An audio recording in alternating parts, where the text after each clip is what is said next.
Have you ever met someone who feels like autumn? Not dramatic, not loud, just layered. The kind of person who can sit quietly at a dinner table, smiling softly, listening more than they speak. And when they do speak, everyone pauses.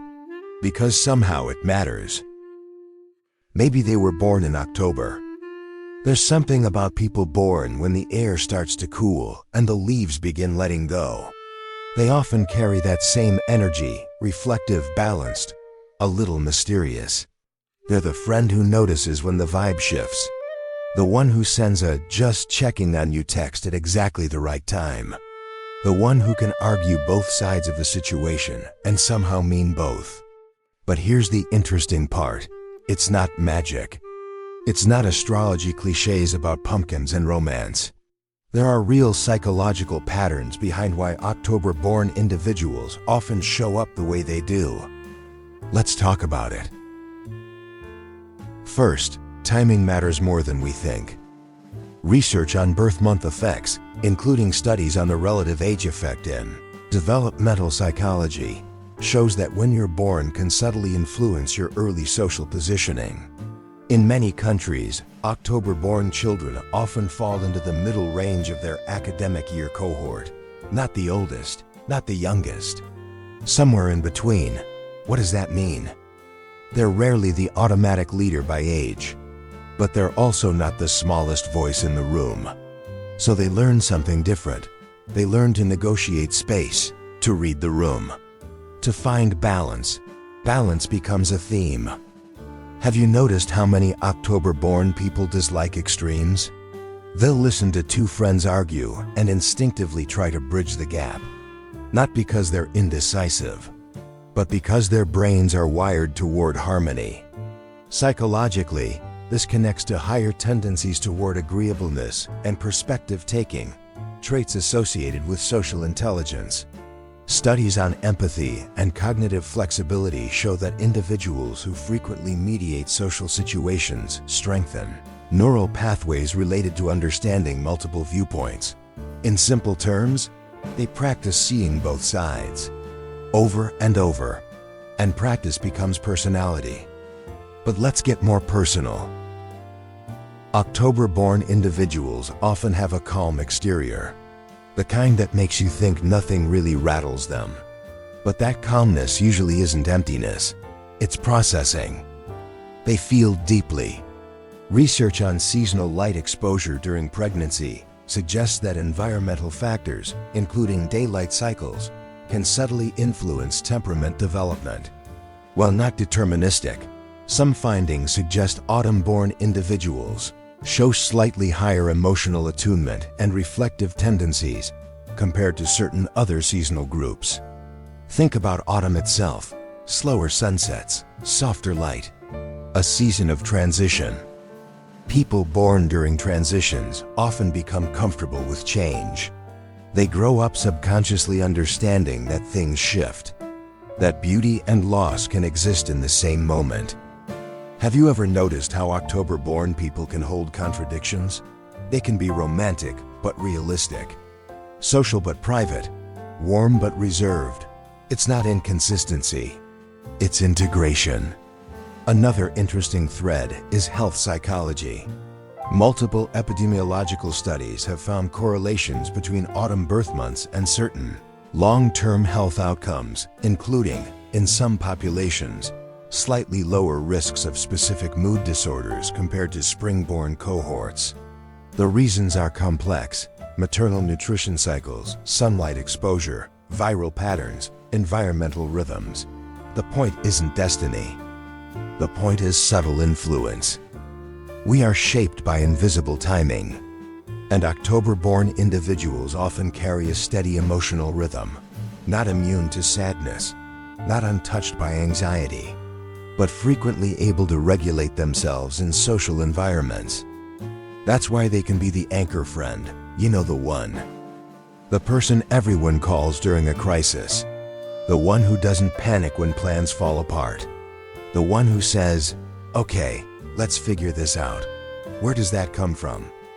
Partly from early social calibration, partly from temperament, and partly from something else: observation. October-born people are often watchers before they are talkers.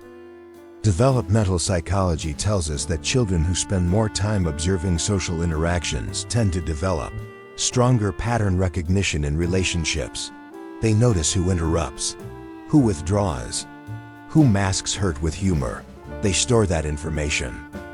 Later in life, that becomes intuition.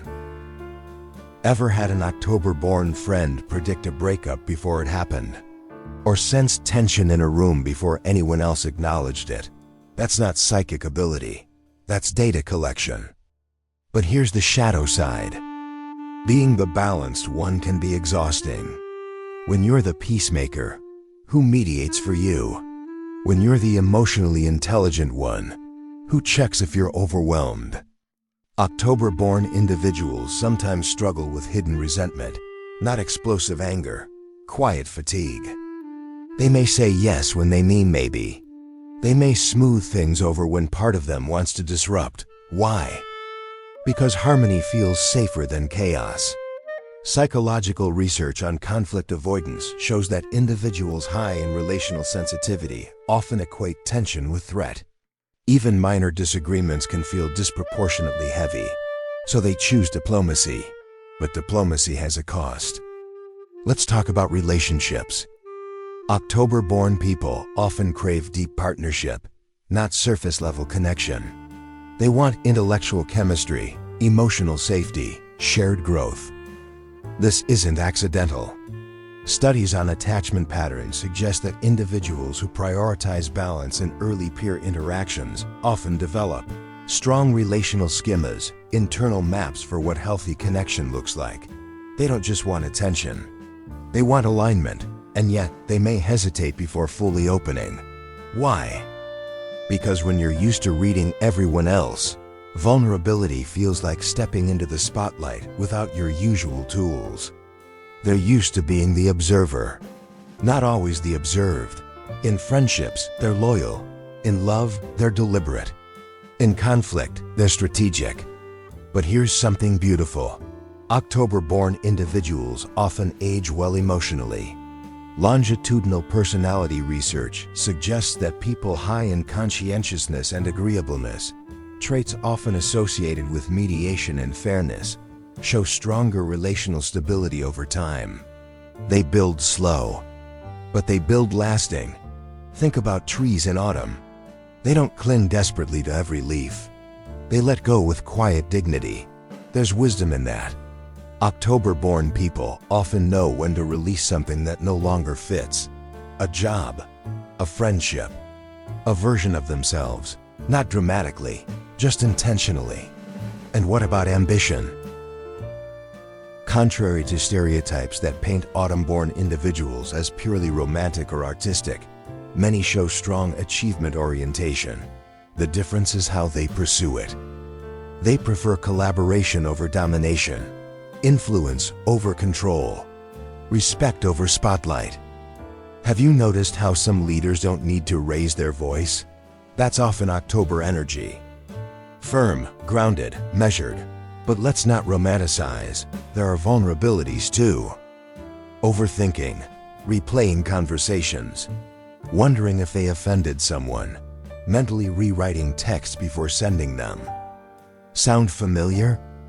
Cognitive psychology tells us that individuals high in perspective-taking also tend to engage in increased self-monitoring. They're aware of how they might be perceived. That awareness can become rumination if unchecked.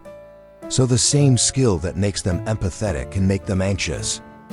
The same balance that makes them fair can make decisions slower. The same depth that makes them meaningful can make them heavy, and yet, most October-born individuals develop resilience through integration, not suppression. They don't ignore complexity, they absorb it. They're comfortable in gray areas, in nuanced conversations, in it depends. In a world obsessed with certainty, that's rare. Here's a question for you. Have you ever felt like you're constantly translating between worlds? Between emotional and logical, between strong and soft, between decisive and diplomatic? If you were born in October, that might not be coincidence. You were born during a seasonal shift, a literal balance between light and dark. Maybe your psychology mirrors that. Not because the month dictates your fate, but because timing shapes subtle rhythms, and rhythms shape habits, and habits become identity. So when people describe October-born individuals as charming, balanced, fair, romantic, intuitive, they're touching the surface. Underneath is someone who learned early how to navigate complexity. Someone who doesn't fear change because they were born into it. Someone who can hold warmth without losing boundaries. Someone who understands that harmony isn't the absence of difference, it's the art of managing it. And maybe that's the real psychology here. Not destiny, not zodiac myth, but adaptation.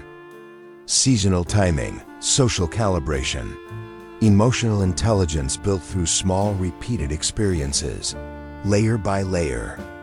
Like leaves falling, not as an ending, but as preparation for something deeper. If you were born in October, you might recognize parts of yourself in this. The quiet negotiations, the instinct to balance, the way you hold space for others while quietly recalibrating inside.